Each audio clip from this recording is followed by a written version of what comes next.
private YouTube page. There we go. We'll be posting this to our private YouTube page, meaning that you can go back to your club and tell them, hey, I heard this crazy, amazing speech Friday night, this presentation Friday night that you have to watch. And here's the link to it. Yes, I know, Joe, we're raising expectations early again, but that's okay. I've met you and I know that you're up to the challenge. So that is why we are asking you to put that information in the chat. And we are looking forward to another fun-filled session. Tomorrow is a full day of Toastmastering of Fall Education. We start at 9:30 in the morning and we go till about 2:30 in the afternoon with a couple of breaks in there also. But we open tomorrow morning at 9:30 with a little bit more of our networking. And then we go into a roundtable / town hall with me. Now we're going to spend an hour talking about what's happening in District 11, what we're looking for from clubs, what can you expect during the second half of the year, all of those fun things, and open it up to every question. Every single question will be answered. Nothing is too big or too small. We will address anything that you want to know. So please join us tomorrow morning, 10 a.m. Eastern time for a town hall / roundtable event. But that is tomorrow. Tonight is a distinct privilege and a distinct pleasure, because tonight, we get the chance to listen to one of my favorite speakers in the entire world. And yes, I know, Joe, that sets you up on a pedestal a little bit, but absolutely, Joe is one of my favorite speakers in the entire world. I have known Joe for probably 6 years now, 5 or 6 years now. Yep. They have been some of the best years of my life. And since I moved to Indiana, Joe is one of the few people that routinely reaches out just to say, hi, and not just like once a month, like once every couple of weeks, just a random text, nothing else in it, just hey or hi. It's nice when you have those connections with fantastic speakers, and you will see very shortly why I'm so proud that I'm still friends with Joe, because lightning in a bottle isn't just a title of a speech, it is really Joe's persona. So who is Joe Shaw? Joe Shaw is an author, a playwright, a 2-time TEDx speaker, and a semifinalist for the Toastmasters World Championship of Public Speaking. He's been telling stories for as long as he can remember, and he loves helping others uncover the stories in their speeches as well as in their lives. He's also obsessed with both baseball, the Reds in particular, and Chipotle burritos.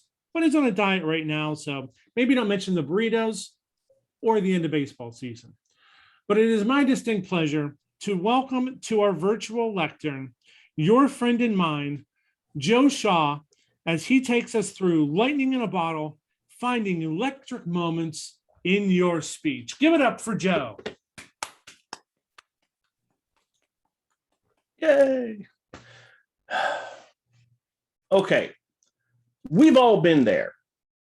You're sitting in a Toastmasters meeting, a business meeting, or worse, a conference, and the speakers are just dull.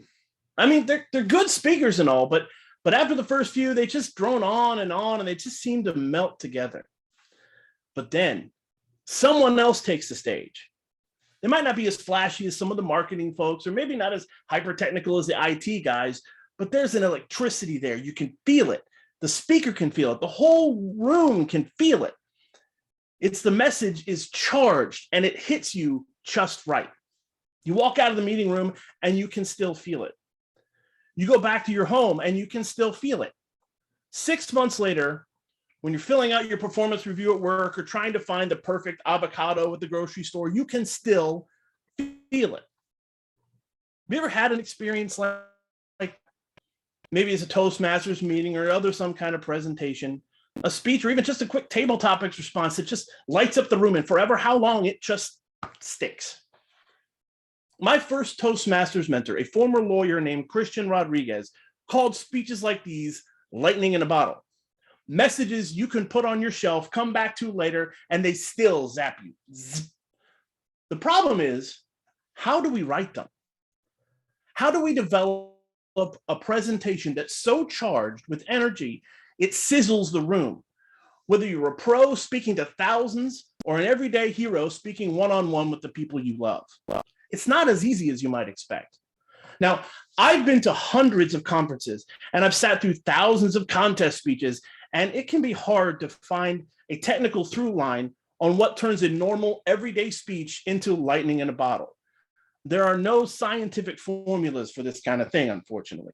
It's not the big, grandiose speaker, although there can be some of that. It's not the overly earnest TED-style speakers, although those can qualify too. Lightning in a bottle is less a quantitative list of do's and don'ts and more an artful mix of skills and ideas that sometimes land you in that sweet spot, and sometimes they don't. So while I can guarantee you'll walk out of this, well, I can't guarantee you'll walk out of this presentation and capture some lightning to store on your shelf for your next presentation, I can give you 3 ideas, 3 guideposts that might move you along the way. So the first thing, where I grew up, there was this ravine that traveled along one of the main roads in our town. This was in Cincinnati, Ohio. And on the other side of the ravine, way back in the woods, was a small waterfall next to a lake where my friends and I would go swimming in the summers. To get there, we'd have to ride our bikes down this 1.5 mile road along the ravine to get to a point where it was safe for us to cross the ravine. Then we have to push our bikes through the woods 1.5 miles back up the other side and then go deep into the woods to find the lake. Lord knows how we ever found the place. Sometimes it seems like it was just like we always knew it was there and we always knew we'd have to go a long way to get it, but we didn't know why we had to.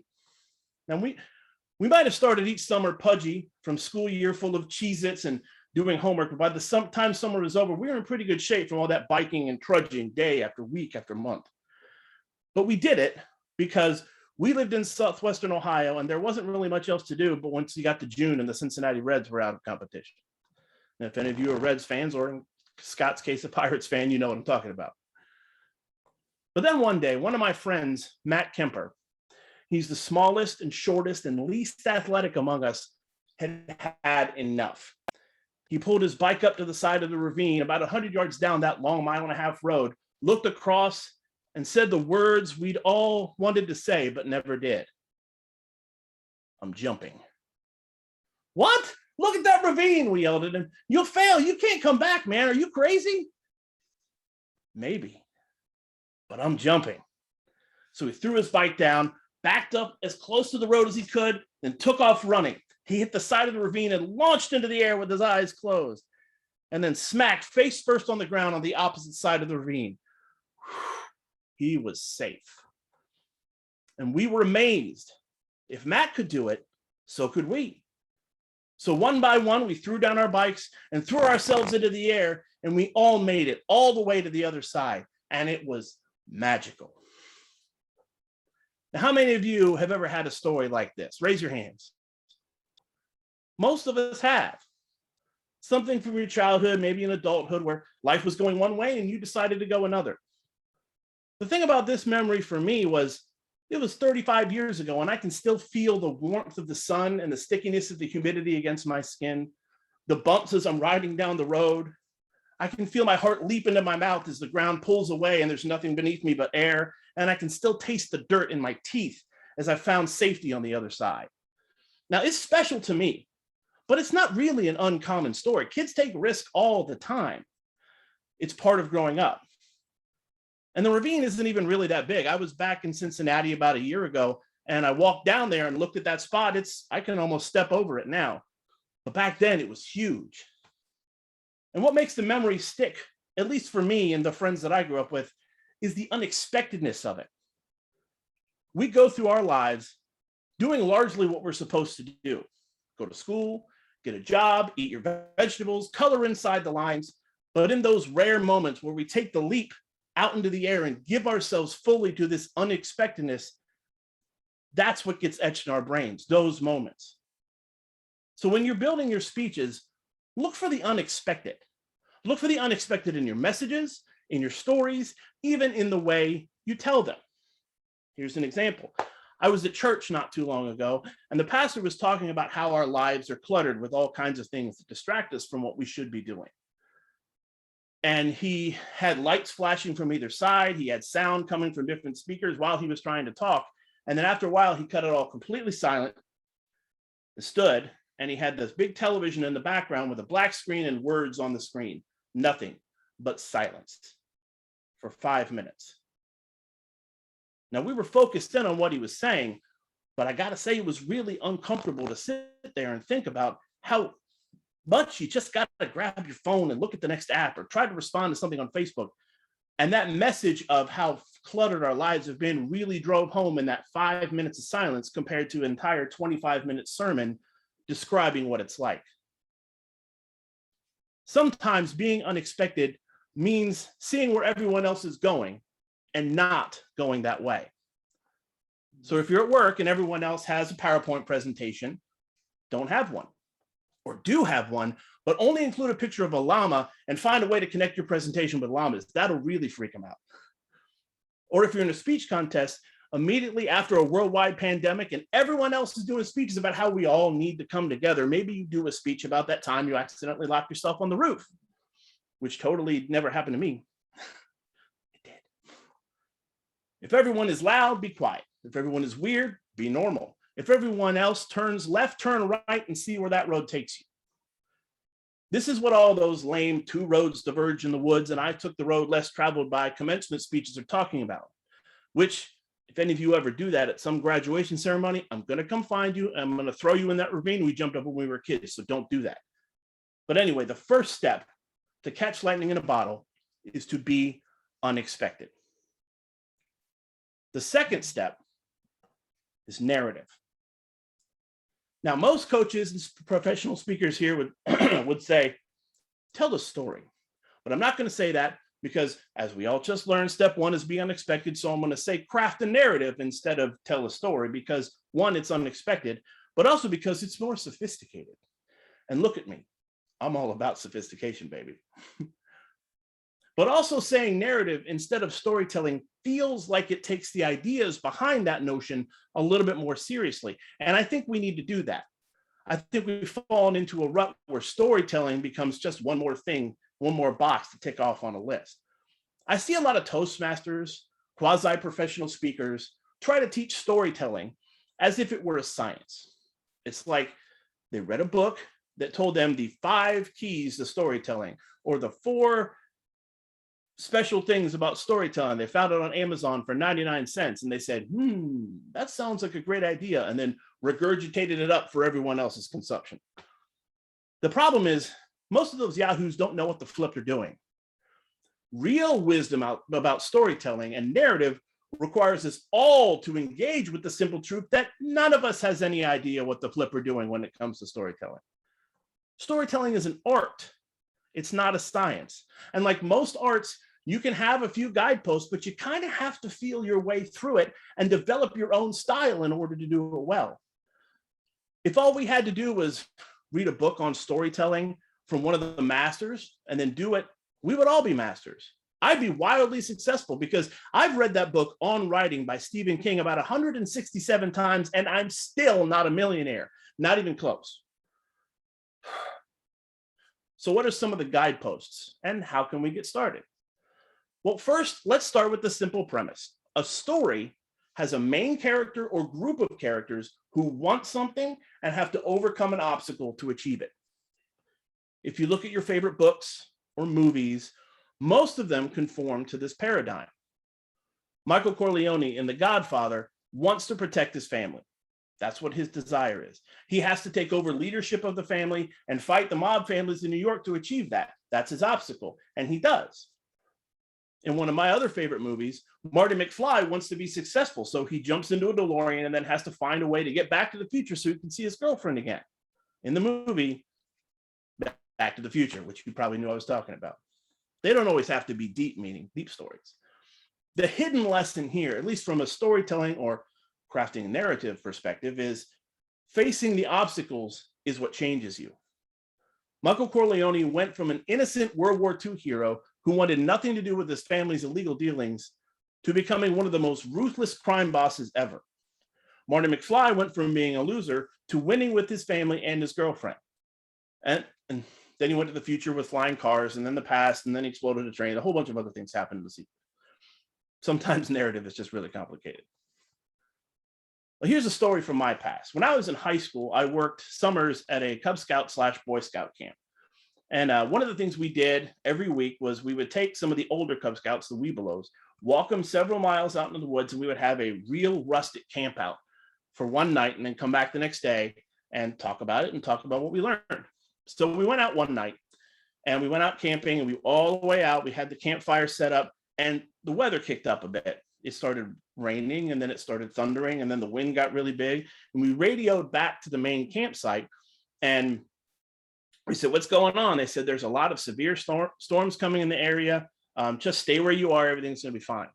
And I said, "It's getting pretty bad here." And I'm looking around at some of these big trees with creaky limbs. And I said, "I think we're going to move." They said, "No, don't move." So we thought for a couple minutes as the weather got worse and the weather got worse. And the leaders and I decided we were going to move somewhere else, despite what they had told us. So we gathered all the kids up, got all their gear up, and marched a few miles further to where they had been trying to build a pool, and they had a concrete encampment or concrete structure that we were able to sleep under that night. And as far as seeing the power of nature, it was a wonderful evening because we all sat there and watched as the trees just bent back and forth, and there was lightning all over the place. And we knew we were safe, but it was also kind of scary at the same time. The next day we got up, marched back to where our campsite was, and it had been flattened. The trees were down, all the plants around were down. What had happened was an F2 tornado had come right through where we were and destroyed the entire area. So if we had not moved, we would have been killed, most likely. So we get back to camp, and the leaders screamed at us. They said, "We're mad at us for not listening. We told you to stay where you were." And we said, if we'd stayed, we would have been killed. And they said, "It doesn't matter. Someone might have got hurt along the way." And I said, "Being hurt is better than being dead." And for me, that is where I changed from being someone who trusts people in authority to someone who decidedly does not. And if you talk to Scott about that, I'm definitely an anti-authoritarian person. In fact, I don't trust Scott for picking me for this thing, and you shouldn't either. And I've been telling this story for years, and it's only after spending time wrestling with the story and all it could mean that I was able to learn the lessons it holds. When you're dealing with stories in your narrative, you can't just come up with a message and then shoehorn it into a story. You have to have a story, and the message has to flow from that. And when you, and by extension, your main characters, wrestle with the obstacles in front of them, that's when you change. And I do mean you. If you're telling stories where you don't change along with your character, those stories really aren't worth anything. Because a story that, like I said, if it's been shoehorned in, it's fake. Humans are narrative machines. We're built for it, and we can spot a fake a mile away. But a story that's genuine and affects real change in your characters and in you, that's a story that sticks. That's a story that's electric. Okay. So we've learned how to be unexpected. We've learned how to tell a genuine narrative. So what's left? What's the third thing? Okay, lesson 3 is good grammar. I'm just kidding. It's not good grammar. I mean, grammar is important, but a meaningful message is importanter.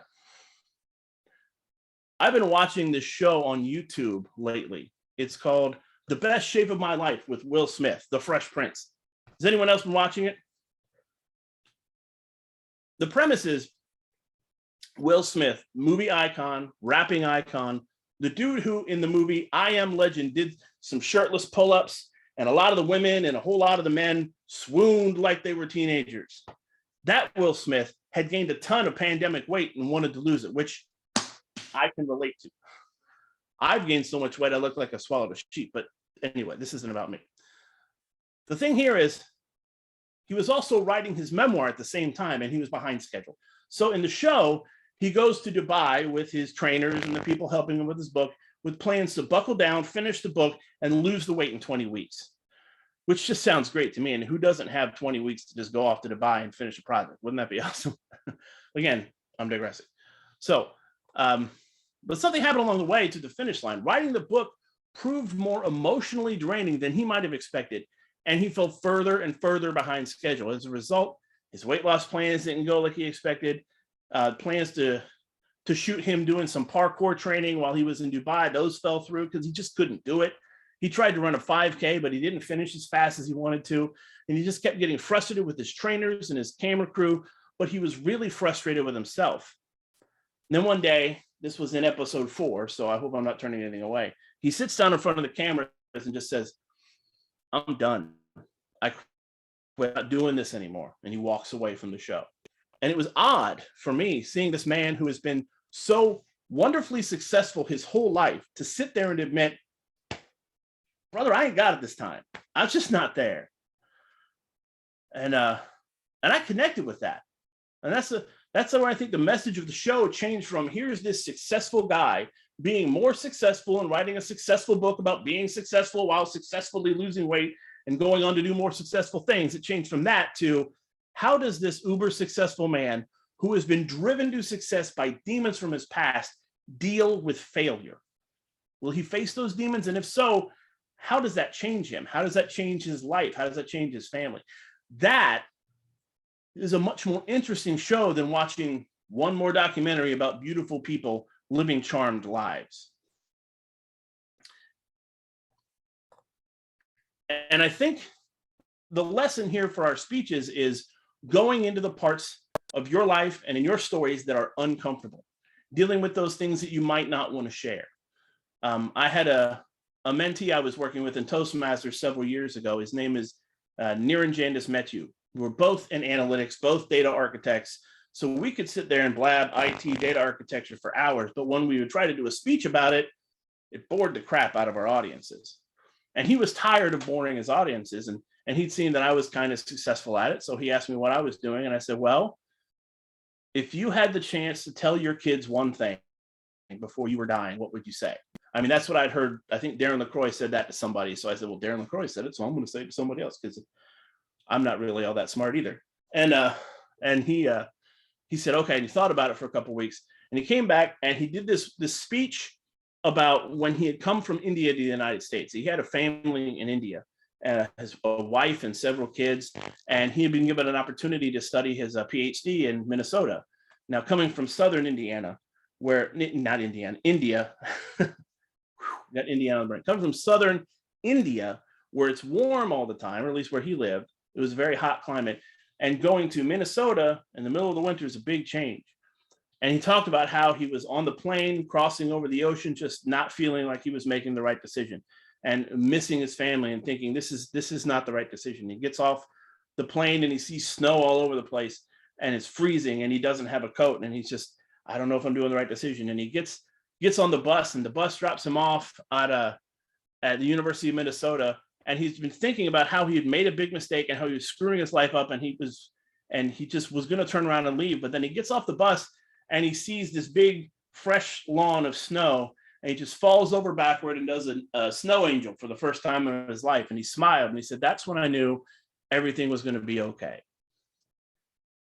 Now it doesn't translate well when I do it because it's not my story, but to sit there in that room and watch him give that speech, knowing that he was really uncomfortable talking about what he thought was a failure in his life that turned into be something good, was electric.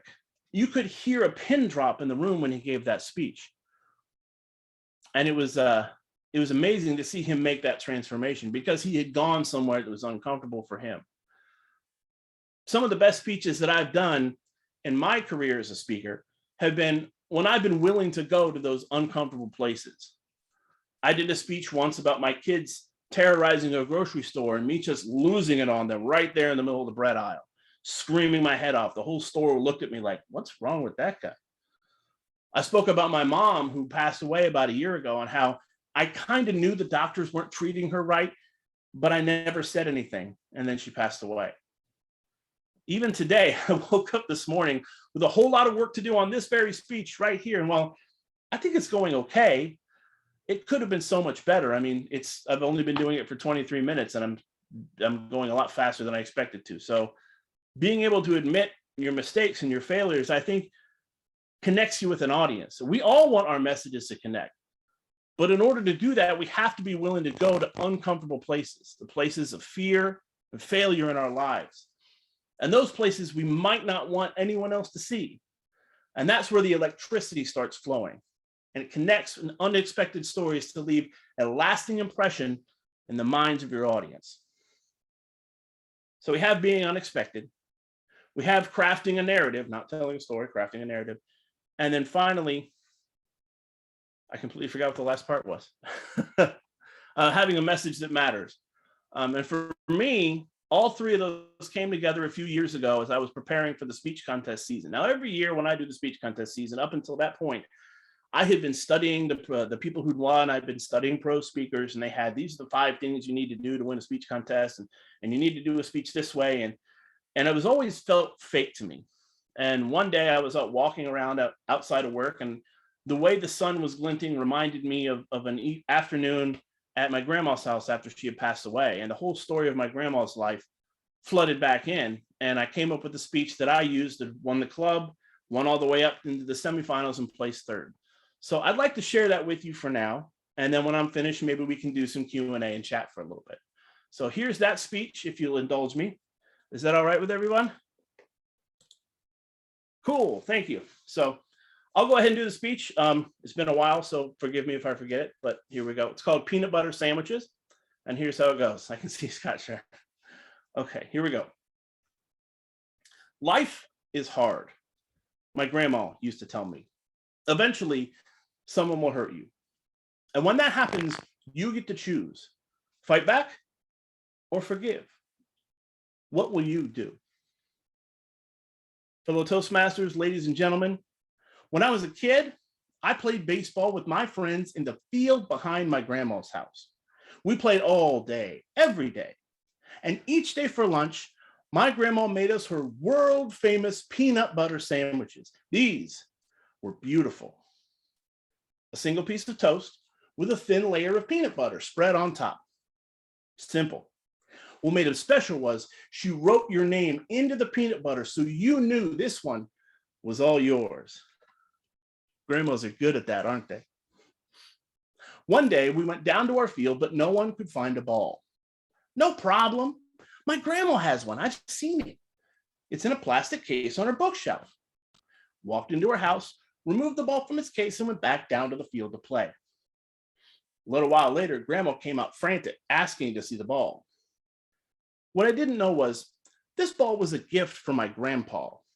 He got it signed by Ted Kluszewski, my grandma's favorite Major League Baseball player, when he was on a business trip in St. Louis. Oh, Grandpa carried that ball with him everywhere that trip. He was so excited to give it to her. Only he never got the chance. Grandpa had a heart attack, died in his hotel room. They found the ball in his suitcase, his last gift to her. When I lifted it up, I could see it was covered in dirt, scuff marks. The signature was gone. And when I handed it to my grandma, she started to cry. Life is hard. Eventually, someone will hurt you. I've heard that speech hundreds of times growing up, but I never thought I would hurt her. The next day, everyone went up for their sandwiches. I hung back, sat alone on a swing set next to the field, too ashamed to go in. Grandma came out later, sat next to me. I'm sorry, Grandma. Oh, I know, she said. I have something for you. She gave me a plate with 2 peanut butter sandwiches. The first one said my name. The second, I forgive you. I took that sandwich like communion and smiled. Grandma smiled too. And like that, everything was all right. All that guilt I felt, all the pain I caused melted away instantly with those 3 beautiful words, I forgive you. And it felt like freedom. Fellow Toastmasters, forgiveness is sticky. And I completely lost my place. I forgot. Give me a second. Okay. Forgiveness is sticky, like a peanut butter sandwich. it stays with you. And this lesson has been with me most of my life. But it was several years later when I learned how truly beautiful forgiveness could be. Grandma was out for a drive on her way to the library when someone ran a stoplight at twice the speed limit and broadsided her. The medics swarmed around her doing everything they could, but she had broken her neck and she died on the way to the hospital. We lost her. The other driver was a college kid named Amanda. She walked away from the accident without a scratch. Sometimes life just isn't fair, is it? We all struggled with this. My mom in particular, for weeks she couldn't eat, couldn't sleep, had even taken to stalking this kid Amanda on the internet. She's on Twitter. She's on Facebook. She's on Instagram. Have you seen these pictures? Have you seen how she smiles? Why does she get to be happy? Mom just couldn't let go. And if I'm being honest, neither could I.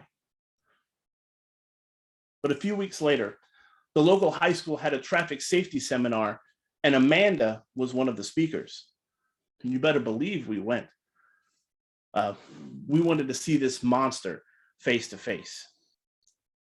But I think something changed for all of us when Amanda got up to speak. The worst part, she said, wasn't losing my license or the nightmares or the physical pain I suffered. The worst part was when I go to sleep at night, seeing that crash over and over again, wanting to reach out and stop it, wanting to say, I'm sorry, I'm sorry, I'm so sorry. But I can't. Now, what we saw in that moment was Amanda wasn't this monster we'd made her out to be. She was a scared kid sitting alone on her own swing set, only now there was no one to come out, sit next to her, and make it better. Afterward, my mom introduced herself. The woman you killed was my mother, she said. Amanda lowered her head in shame, but Mom didn't stop there. I heard what you said, and if she were here, she'd want you to have this. And Mom pulled out a little Tupperware container with 2 peanut butter sandwiches. The first one said Amanda, and the second, I forgive you. Amanda took that sandwich like communion and smiled. My mom smiled too, for the first time in months, and like that, everything was all right. They couldn't bring my grandma back, but both women could finally move on, and that's what forgiveness does.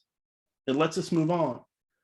It makes us free. Fellow Toastmasters, forgiveness is sticky. Like a little kid with a peanut butter sandwich, it gets all over everything. When you have it, you can't help but share it. And that's what my grandma did. That's what she left us. A beautiful legacy of forgiveness for me, my friends on the baseball field, my family, even Amanda. And now we share that legacy with you. Life is hard. Eventually, someone will hurt you. And when that happens, you get to choose. Fight back, or will you share the power, the beauty, and the freedom of forgiveness and peanut butter sandwiches? Thank you very much. If you have any questions, I know we're way under time, but I'd love to take questions and see what we can do. Everybody, please give it up for my friend Joe Shaw. That was absolutely phenomenal. Absolutely phenomenal. Thank you. So one thing that I take away from this, and Mark, I'll get you in a second, but I have a question for Joe. I want him to share another story before we go too far here. I like stories. I get all giggly. So one of the things that I am always fascinated by you is knowing you like I do. I know that you love to be perfect when you speak, that you try to take all of the ums and the uhs, and you want to be technically sound. And I know that in future days, you'll think back to this and be like, why didn't I? But you showed very much tonight that perfection is absolutely the enemy of connection.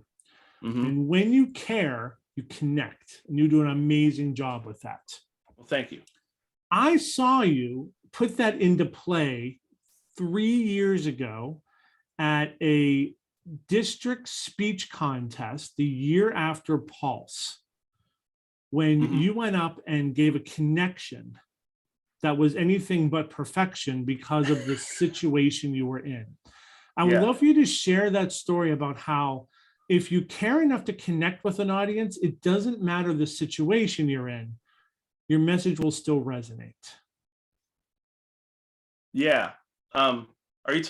Well, there's two stories I can tell on that one, actually. So The night with the lady that they had to call the paramedics for.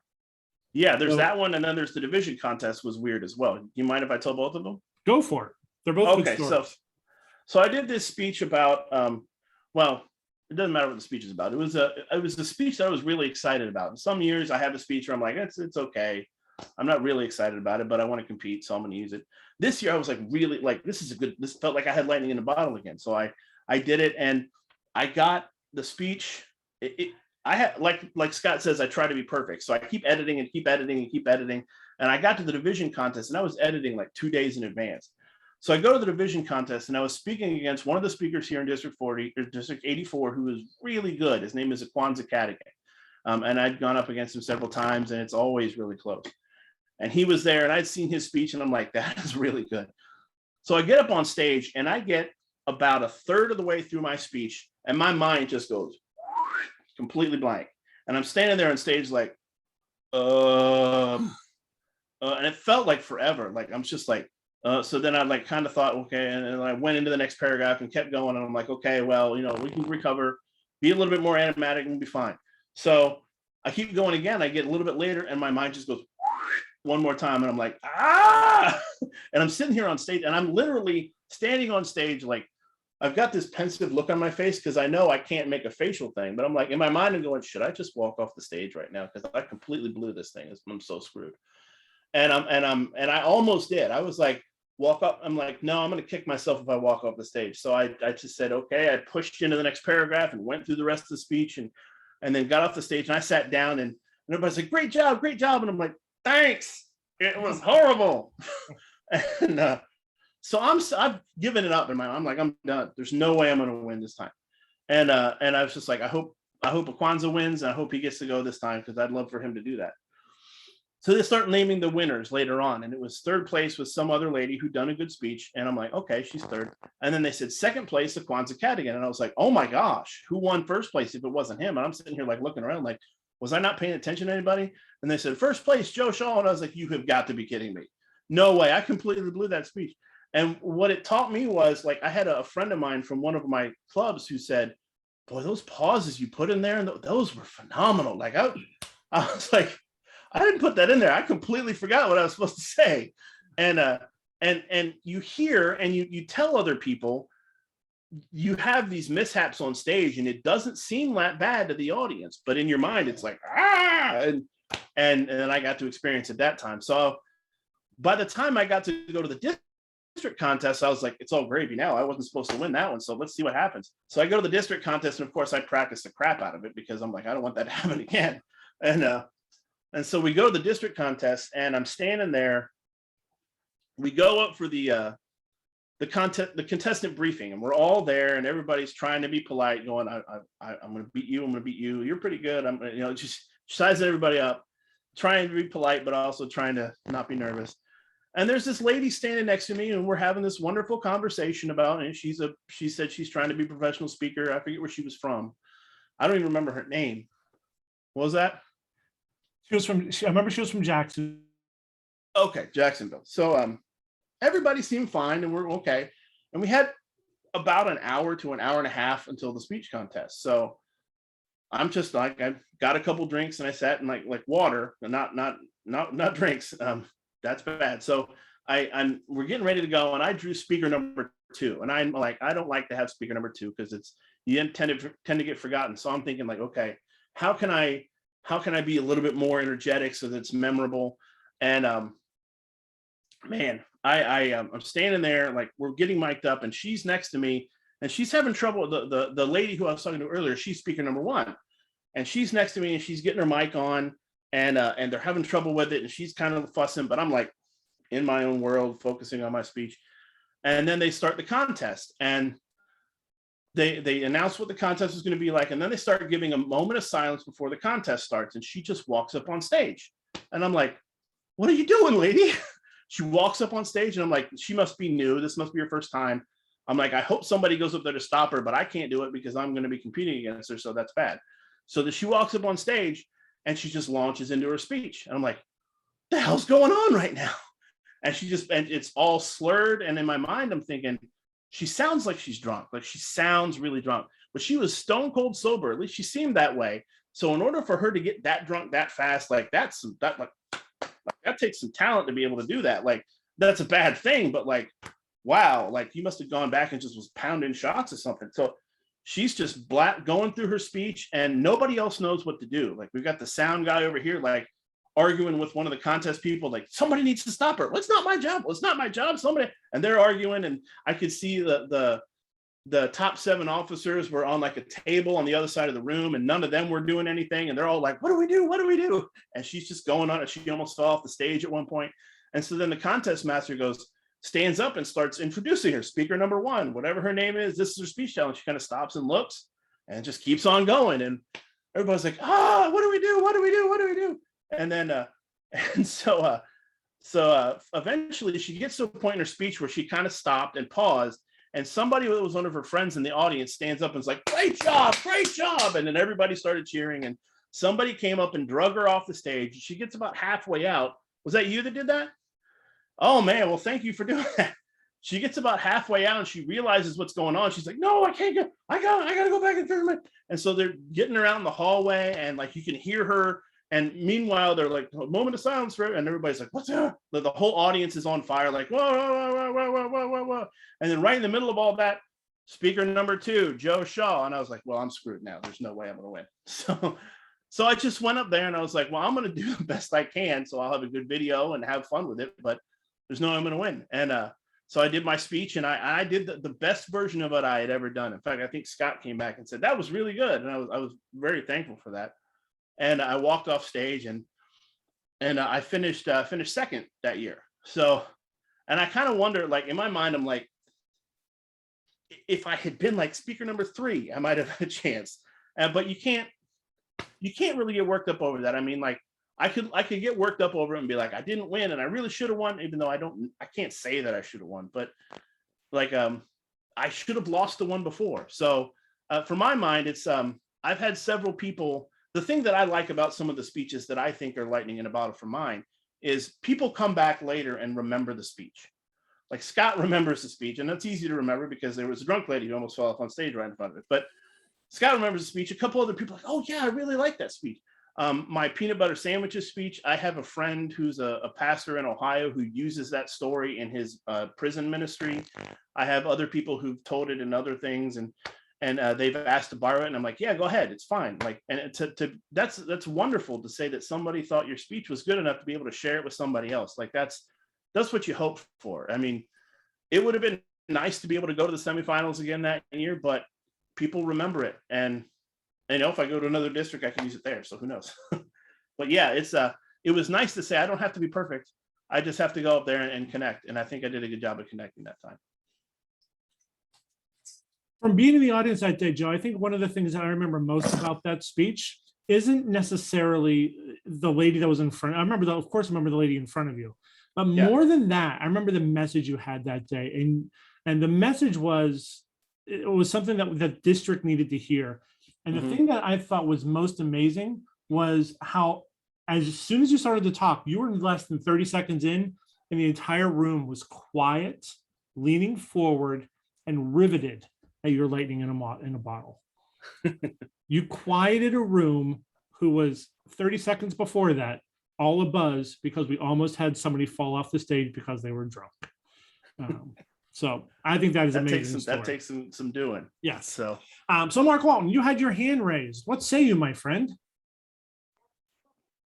Thank you, Joe. Wonderful, wonderful presentation so far. I would like your take, if you would, on the balance of humor in a speech. Okay. My thought is the balance of humor needs to support the message. And sometimes you can uncover message in a presentation or uncover humor in a presentation that's serious, and then it makes sense.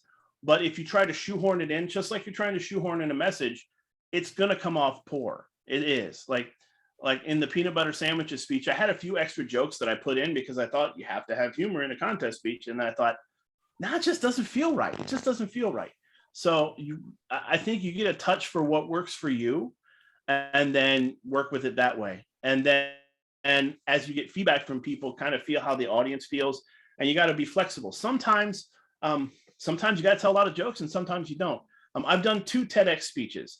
The first one, and I'm doing it because in TEDx Eustace, I'm kind of the funny guy, and which is weird because in my Toastmaster speeches, I'm not normally really funny. But in the first one, it was called I, for one, welcome our new artificial intelligence overlords. And it was humorous story about artificial intelligence. And it had a lot of jokes in it, a lot more than I'm used to. And then this most recent one I did in January was called Decision Science Ain't an Exact Science. And it had some humor in it, but right in the middle, I talk about my mom passing away. And I could have, I'm the kind of person that likes to use jokes as kind of a defensive mechanism. So right as I got done with that series part, I was like, I got to tell a joke because I'm nervous right now. And I'm like, no, that doesn't work. So it's really more of a finding what works for you as a speaker and your temperament, and finding what works with the audience once you've gotten past that and the message that you're working. If it doesn't serve the message, then it needs to go. But if it does serve the message, it can be a great way of connecting with an audience. So it's really, there's no specific right or wrong way. It's what works for you and what works for the message. Fantastic. Thank you, Mark. Who else has a question for Joe? Kathy, I see your hand up there. Joe, thank you first off for your speech and just being here tonight, your willingness to come on a Friday night and speak with all of us. We greatly appreciate that. Thanks for having me. My question is, I took notes. So my first note, or your first point was be unexpected. What are some examples that you have from your speeches that you were unexpected? Well, one of them would be the speech that Scott was talking about, and it was a small thing, but I don't know how to explain it other than to just do it. Okay, so let me see if I can remember it. So the unexpectedness for me was there's a certain level of decorum that you want to have in a Toastmaster speech, because it tends to be a little bit older audience and a little bit more not weird audience. Like if you were to go to a Moth thing or like one of those inner city story slams, well, somebody's shooting a gun outside. All right, that was unexpected. So a lot of those can be almost like poetry, and those can be weird. These are normally like, I did a humorous speech one time where I had a knee injury and I was trying to walk to the bus station and I couldn't make it, and the cops pulled me over because they thought I was drunk on the side of the road. And in order that I was drunk on the side of the road, I was going to take my pants off and show them my scar on my knee. And so in the middle of the speech, I was like, I'm going to take my pants off in the middle of the speech. And everybody's like, you can't do that. That's horrible. I'm like, okay, this is my first year. So now I'd be like taking my pants off and dancing around on stage. But a certain level of decorum. So the speech that I was doing, okay, here's how I think this is how it goes. So I'll try to do it. The back room at the Orlando, Florida Blood Donation Center is tense. Medical equipment, beep, beep, beep, beep, all around me. The nurse, a woman with muscles so big she looked like The Rock in a skirt, takes hold of my arm, unsheathes a needle the size of Excalibur, and jams it in. And then I kind of run around and scream a little bit and say, ladies and gentlemen, if you're the kind of person who says, oh, giving blood doesn't hurt, you lie. After 3 agonizing failed attempts, Nurse Rock rips out the needle, throws up her hands. Your veins are horrible. You couldn't be a heroin addict if you tried. Joking about being a heroin addict in the Toastmaster speech contest is a little bit unexpected. It's not a big thing, but it's one of those, like, they're not expecting to hear heroin jokes. They're not expecting somebody to take their pants off in the middle of a contest. It can go too far in that if you look at Darren Tay, who won the world champion of public speaking in 2017, 2018, something like that. He came out on stage with a pair of underwear over his pants.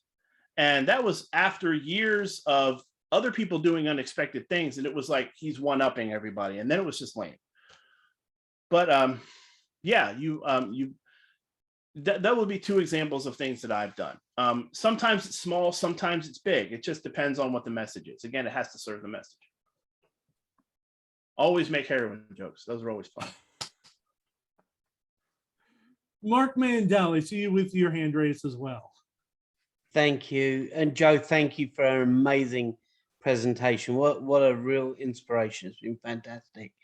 What I want to know, though, is for a championship speech process for coming up with the speech and then putting it into the mechanics to make it alive. Because when you switched from your speech into your contest speech, there was a change in you. There was something that just came alive. And that's what I think I want to know, because I think I'm too funny sometimes, but I also think people don't get what I'm saying. So I'm really curious to know your mechanics to get that happening.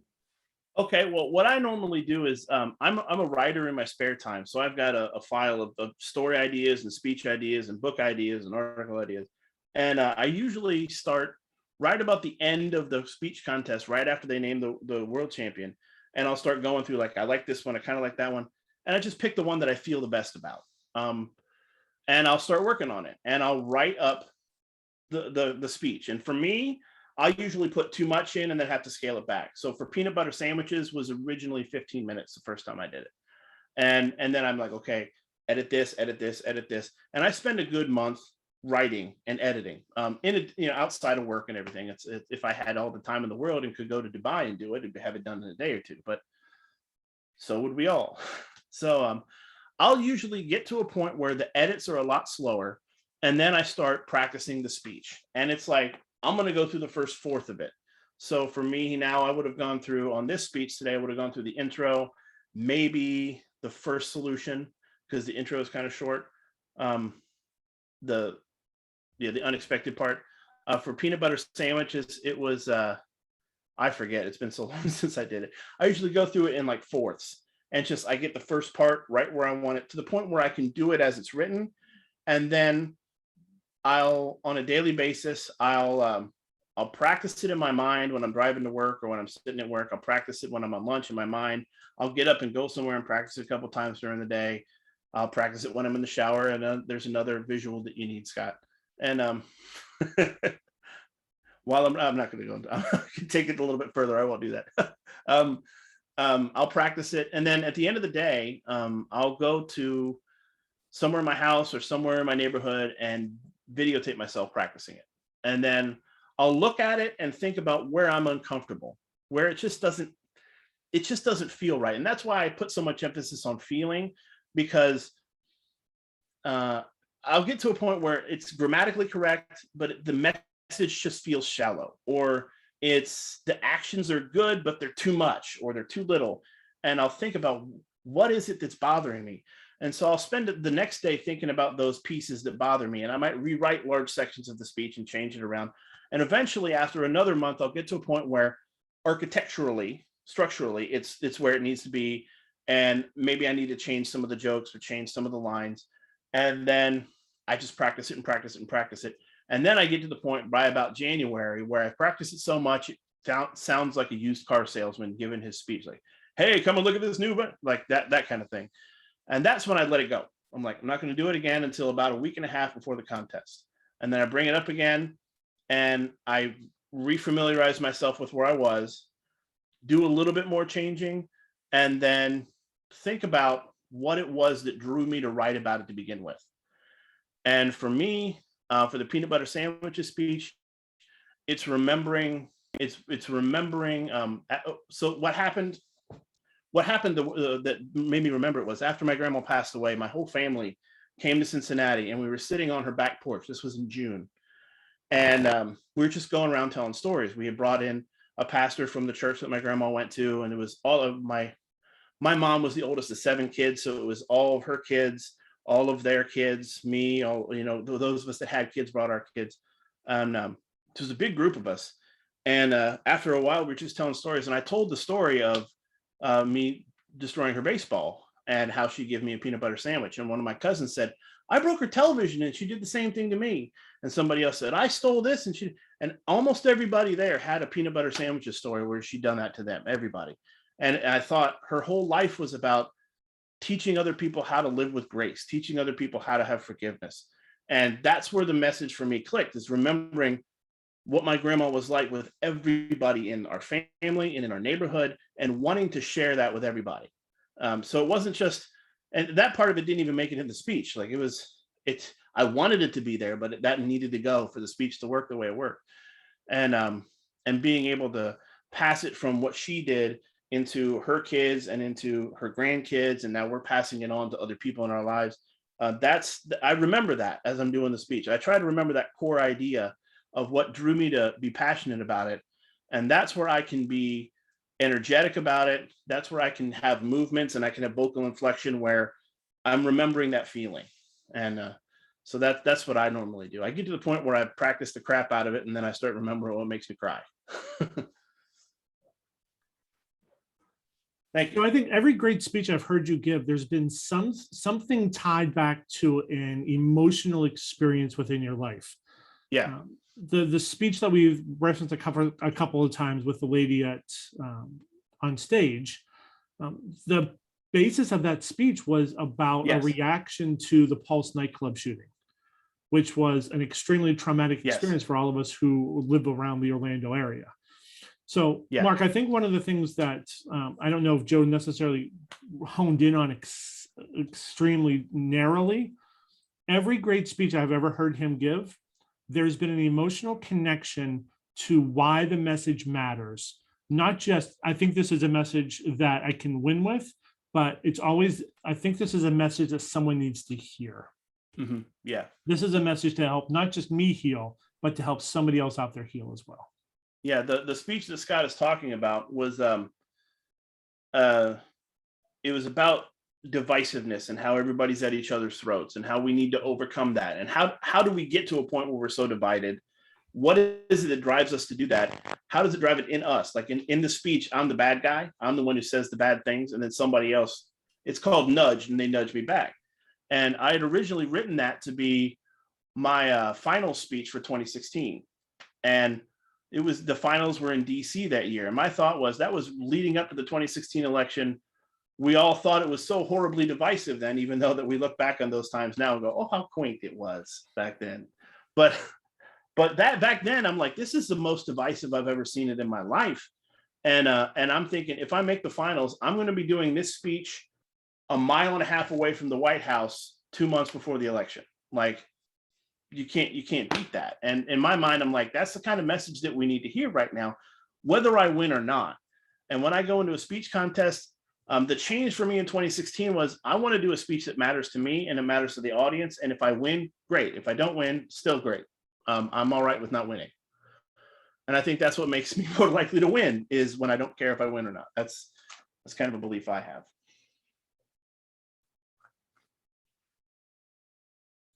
Fantastic. Are there any other questions out there that we can pose to Joe in the last couple of moments here?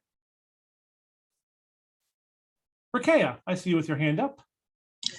Hi, Joe. I thoroughly enjoyed your speech as well. I am not a really good speechwriter in that I too change my topic all the time, but I've been asked to get up and speak, and I've been told that you speak from the heart. Now, is that a good thing or is that a bad thing?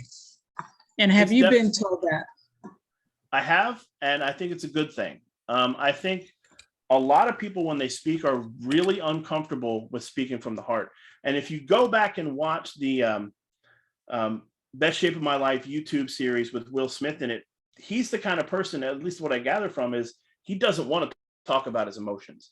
But because of that, he did a lot of damage to his family, according to him. I'm not putting words in his mouth. Did a lot of damage to his family and had a lot of damage done to him from his father for the same reason. And it was only when he was able to open up and talk about what he feels and what he thinks and what he really thinks, not just the presentation that he puts out to everybody, but like who Will Smith is.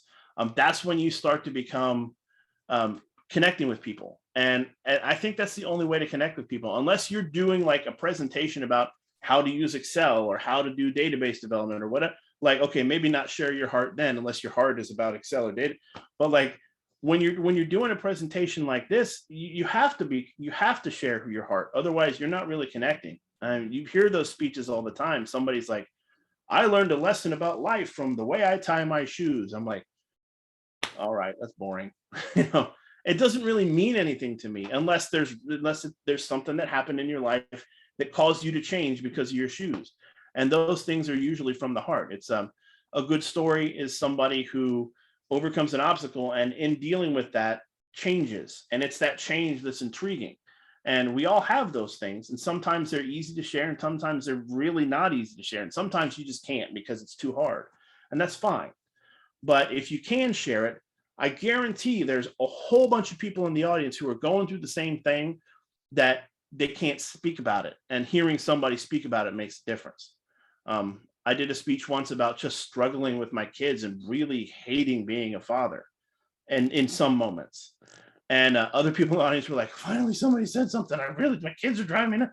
I'm like, yeah, and everybody deals with that. And it's not like I hate all the time, but like, it's a lot harder than I expected it to be. And dealing with my mom's loss has been losing my mom's a lot harder than I expected it to be. And being able to talk about it for me in a Toastmasters setting is somewhat cathartic. And it's able, and it connects me with other people. And they're like, I lost my mom a year ago. I lost my dad 2 years ago. And we can have those conversations. And that's what you're looking for when you do a presentation. So if you can find a way to share your heart in whatever you're doing, I think it's not only good, it's necessary. So keep doing it. Thank you. I feel better already. You're welcome. Joe, thank you so very much. Lightning in a bottle. This was absolutely, it lived up to every bit of the billing that we gave it. On behalf of Toastmasters District 11, I know you're collecting certificates from everywhere around the country. We would like to thank you for coming to our Fall Education Week, sharing a message with us that is bound to resonate for years to come. If you are here tonight, I know that you're walking away, not just with a message, but also with a call to action and probably with some stories and a need to share some things as well. So Joe, thank you so very, very much. It is without a doubt an absolute pleasure and honor that you came to us again. Everyone, please unmute and give it up for Joe Shaw. Thank you, everyone. I really appreciate it. Yay. Thank you. Thank you. Thank you. Thank you very much. Thank you. Very good. Well, this concludes our Friday night session. We come back together tomorrow morning at 9:30 for a little networking, and then we go into 10 o'clock tomorrow morning. We do a roundtable or town hall type meeting with me. It will be nowhere near as entertaining as this one was tonight, but probably necessary. All right. So to everybody, thank you all very, very much for coming. Thank you for hanging out with us tonight. It was outstanding to have over 20 people here on a Friday night to come check out Joe Shaw. We thank you so very much. Kathy, if you want to hit stop record.